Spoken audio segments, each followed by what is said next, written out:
And so I'm lucky, blessed, and I know some things that have put me in that group. Here's what's interesting about making that money.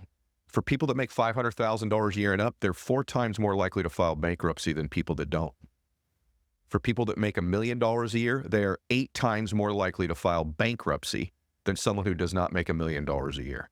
So I don't know that income is correlated to wealth. In fact, a lot of people, by the way, and I know that more people make this money than shows up on tax return because people don't claim all their income. These are people with net incomes. So, hey guys, one of the things I love is when technology can revolutionize an old industry. And I think we'd all agree one of the industries that needs a lot of revolution in a lot of ways is the medical industry. And ZocDoc's doing that in this sense. I love it.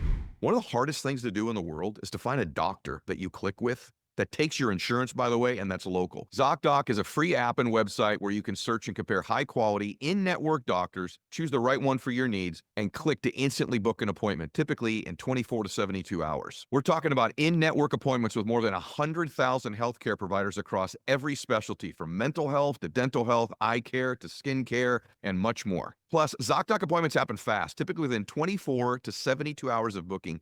You can even score same-day appointments. So stop putting off those doctor's appointments and go to ZocDoc.com/mylet to find and instantly book a top-rated doctor today. That's ZocDoc.com/mylet. ZocDoc.com/mylet. One of the things on social media that drives me crazy is so many people think so many people make millions of dollars. So you hear, well, XYZ guy made $3 million last year. She made $3 million. They haven't paid, you haven't taken account, that was their gross. You haven't taken account their rent, their employees, their insurance, their legal, all the overhead that comes with it, their inventory in some cases.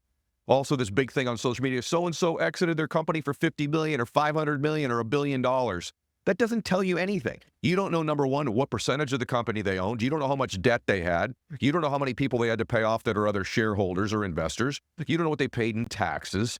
And so oftentimes I've had people that have been on my show that people go, this person exited their company for 100 million. And I know this person doesn't even have $2 million in cash.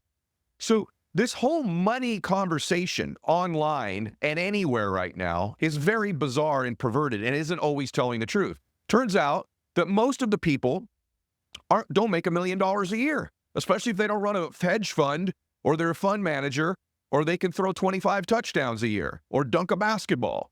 So who are these people that make $200,000 a year and more? Like, what did they do when you break down the tax returns?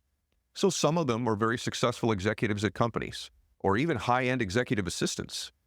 Here's what they all are at that level, really great at what their job is. If you're going to take the corporate route, you have to be great.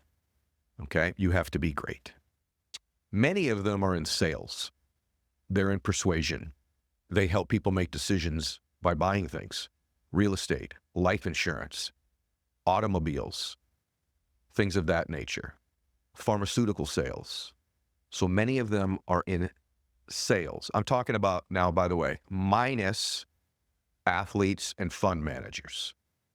Several are attorneys and doctors. For most of us, we're not going to law school. We're not going back to medical school, but they're in the group as well. And then the vast majority of the remaining people are entrepreneurs.